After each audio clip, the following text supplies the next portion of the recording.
over 30 years raising discus fry, what is the secret to quick growth to increase profits? First thing is, these fries are still in breeding water because obviously I have another breeding pair here. Also, I don't want to stress out the parents by switching their water parameters around. The fries stay with the parents for 15 days minimum, and they are in the soft water. Now I can usually transition them out of the soft water to my hard water within a day or two.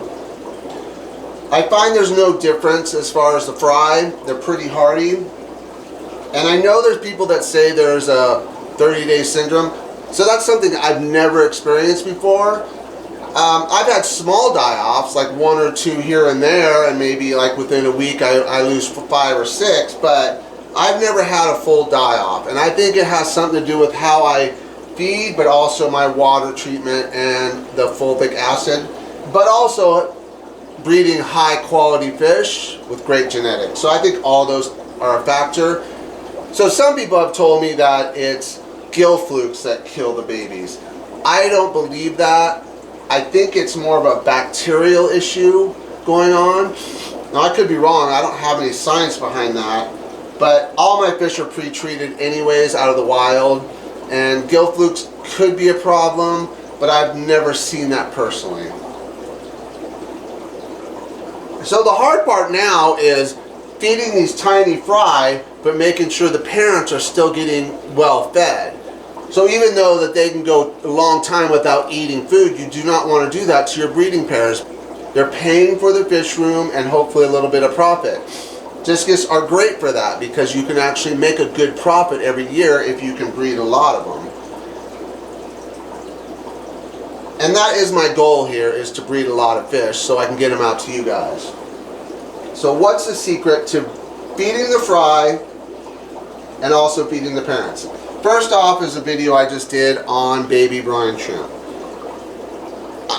I cannot stress enough how important this is to not just discus fry, any baby growing. If you want to get amazing growth, you need to feed this for the first couple months. 2.5 months, 3 months. This stuff right here is literally gold. It is gold. It will make you money. Is it a little bit tough to learn to hatch? It is. There's a learning process to it, but it's not difficult, and that's why I'm building this system.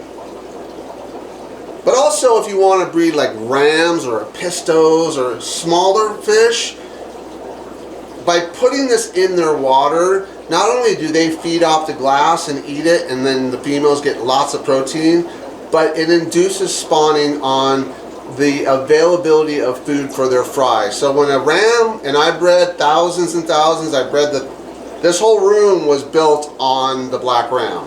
So this was a secret to breeding that fish. And hatching the brine shrimp at a very early stage.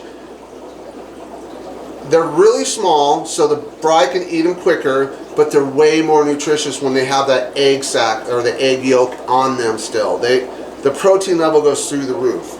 I don't feed baby brine shrimp to fish this size, these adults, because basically what happens is, one, they're not going to chase it down.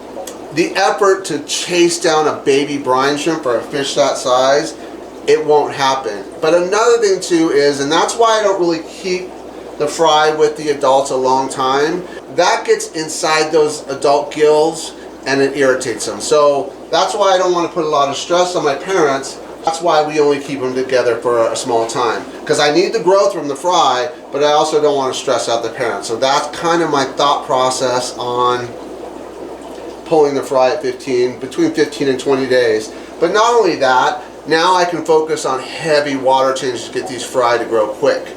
You know, I don't want the water changing a lot in here because I have another pair here, and I just don't want it to change. So I let the water sit a little longer in breeding tanks. I tend not to change much water. I clean the bottom, whatever I can clean the bottom with, so that's the amount of water I'll change. I talked in my last video about we don't use basters to feed our fish rooms, but to feed baby fry, yes, because what we're trying to do is target the fry and not target the parents. Now the parents are going to get some no matter what. But also we don't want to overfeed at this point because these fish are so small. So we put just probably, I usually do 2 or 3 depending on the size of the spawn. Small spawns will be 1, medium spawns will be 2, bigger spawns will be 3. So I'm going to give them 3 on this one. Fry are taken care of, but not totally, because I want them feeding all day long, but I don't want to have to drop food in there all day long, right? Because I'm a busy guy, I got a lot to do, making these videos, working, construction, I got a lot to do. So I can't sit in my room all day long and give micro doses to those fish, because that just won't work. So that's where this comes in. There are micro foods in here, but I also have a black worm with vitamins for the adults. And then right now I'm feeding the Grow and Thrive, so the auto feeder food's in here. And then I put another black worm in there. But before I put that black worm in there, there are some foods I put in there, and I will put the ingredients on there because they are brand new. Now I've been testing these for about 5 spawns, and I've noticed my fish growing faster with this process. There's all kinds of stuff in there, and beef heart is one of them, because I believe beef heart is the key at this size. Now you can see them breaking away from the parents here, hopefully on that video, and hopefully I can get some close-ups of it. But you can see them breaking away because right now they're all eating that baby brine shrimp. So not kind of giving the parents a break from the fry, but introducing something that's an irritant to their gill. Now over time, as you get a pair that spawn 6, 7, 8 times, they're going to get used to that baby brine shrimp and realize that, oh, when this stuff comes in, I get a break. Because you got to figure those fry are on those parents all the time, and they get irritated. You can see them, they get irritated a little bit from all the fry on them, especially with huge spawns. The micro foods are in this, and that's why this tool is so important, because now you're going to see it kind of get a little messy on here, and that's kind of the point, because you got about 100 fry in there, and I want those fry to learn how to graze. I want them to learn to break from the parents and graze on food, because now when I pull those fry out and put them in their own tank, it's instant. You know, that they'll go for the baby brine shrimp right away, so that's not a problem because it's a live food and they can track it down. But I want them, when that baby brine shrimp's gone, I want them to start eating these micro foods. All right, let's get going. We're going to put this in and see. Now you're going to notice the male. He's badass. He does not like anybody coming near the tank. Now he kind of tolerates me a little bit, but like my little girl came the other day and I was showing her the babies, and he was freaking out. He was literally freaking out. Or my dogs come in and he's sitting there on that glass and he's pumping that glass like, you stay away. So he's going to go after this bell, and it's pretty funny. So let's put this in. We are feeding our fish wrong. We need to disperse food throughout a tank. We do not target feed these kind of fish. So you can see he's already kind of like, I know what's coming, so let's do it. All right?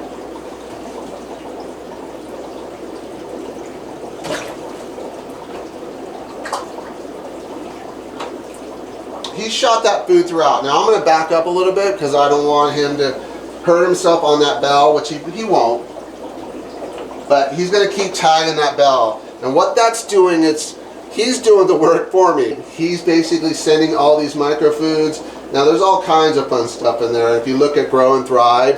And here's the thing with the Grow and Thrive, guys. You can actually get all those feeds. So I consider Grow and Thrive a quick feed, right? I can put that in a tank. But also we have the Ultimate Pellet, and then the Kelp and Krill Sinking Wafers, the Daily Delight freeze-dried, and the Chlorella Green freeze-dried.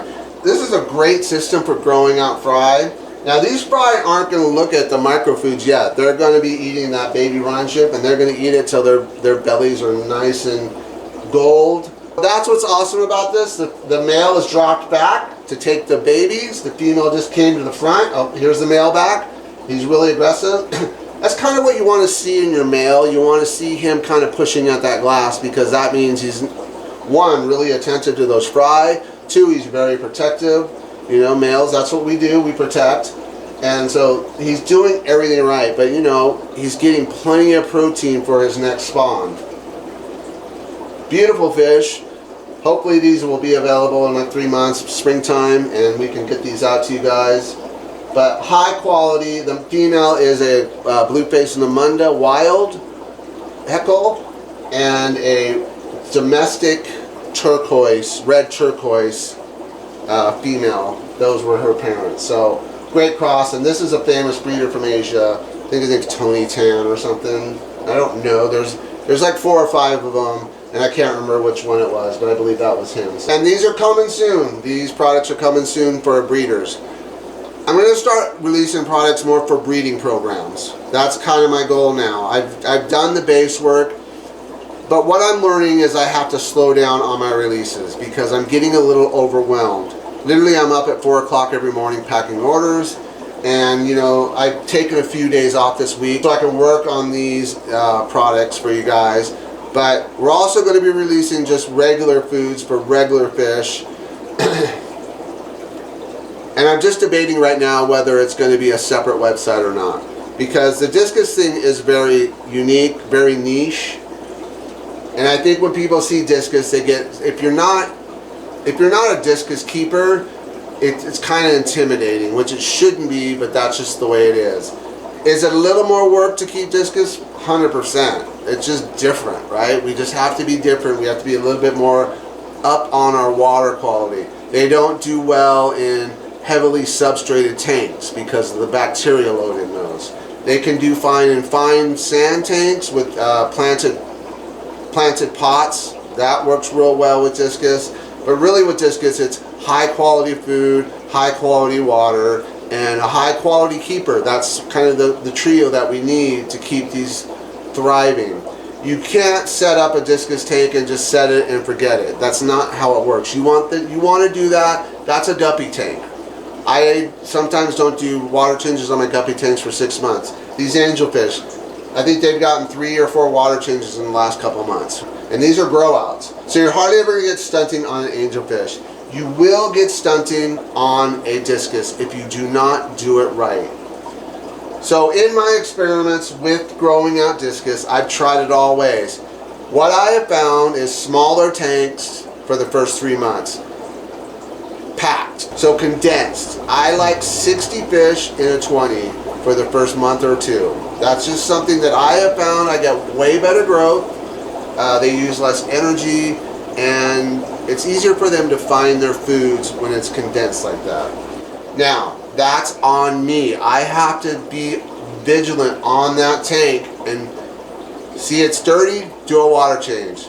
Every morning, do a small water change. Every night, do a big water change. That's just part of this business, and that's why these are so expensive. It's the labor.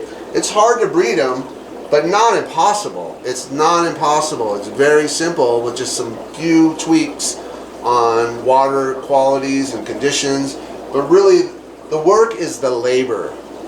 You can't take 2 or 3 days off on your baby Discus tank to grow out. It won't work. You have to say, okay, this is what I'm going to do today. Oh, I have to be at work at 9. Guess what? I'm going to get up at 6 and do water changes. Or I don't have to be at work till noon. I'm going to, do water changes before I go to work. Or I work early, like I got to be at work at 4 o'clock. Like 3 o'clock that afternoon, I'm going to come home and I'm going to do water changes. It's the only fish like that. I have bred, if you can name a fish, I have probably bred it. Pretty close, right? There's some like arowanas I've never bred, but I could do it if I wanted. But when I got struck by the Discus bug, it was just like that for me was, this is what I'm supposed to do. This is the fish I'm supposed to take care of. And my first pair were wild, and they were given to me by a famous breeder. And I had those things spawning within 3 months. I didn't do real well on growing out the babies. I didn't make a lot of money doing it because I didn't understand. And you got to remember when I did that, it was books. The Jack Watley books. That was what we did. The Bernard Dagan books. Those are what we read. And yes, they were good books, but they didn't give us details. They didn't give us daily updates like this. So that's one thing with YouTube. And the reason why I started YouTube is because that information wasn't available to me. So if I could help at least one person, you know, do this and enjoy it and hopefully make some money, that's why I do this. It's a lot of work, and sometimes I think it's not worth it, but then I'll get that comment and I'm like, oh, this is so worth it, because I was that person that couldn't figure it out or needed just a little bit of a tip. So that's why I do this channel, and that's why I love doing videos now, is because, you know, once in a while I get that bad comment, and I've learned that, you know what, it doesn't bother me anymore. But when I get that awesome comment, or just even like, that was an amazing video, or that helped me so much, or thank you, those are like, oh, okay, I can do this. I'll go, and I just invested in a whole new lighting system. I'm dropping cash like you would not believe on this, but it's worth it because I can see the value. It was so important for me to make this video. People are messaging me and saying that they have fry, you know, what do they do? I would say a lot of the products over the counter are not going to be sufficient enough. Baby brine shrimp would be my go-to. If you can hatch baby brine shrimp and you got newly hatched fry, discus fry, or any fry, learn how to. I've been hatching this for 30 years, and it's simple for me now. I don't even think about it, but I remember starting and not having the information on how hard it was. So my last video, I kind of went into an overview of how to hatch it, and hopefully that'll help someone. But now I'm making this system, because this system is the secret to this. It really is. If you want to be profitable, and you want, or if you just want to breed discus to give away to your friends, or just have a bunch of discus, you have to do this, right? This is an add-on. This is something new. This is not in the hobby. This is my creation. This is my crazy brain that you would never want to get involved in, because it's just always on the move. But that is what this is me coming up with something that the need was there. Yeah, some people feed strictly beef parts to their babies, but that won't work at this size. Now I'm coming out with some cubes that I think will work, but they keep failing on me. I've gotten close, but the problem is the distribution is too fine, and it doesn't cloud the water, but it's just not where I want it. I want it to hold a little tighter, and that's where I'm at right now. The ingredients are off the chart. The distribution of the food is not quite correct, and we probably got another couple months until that'll be ready.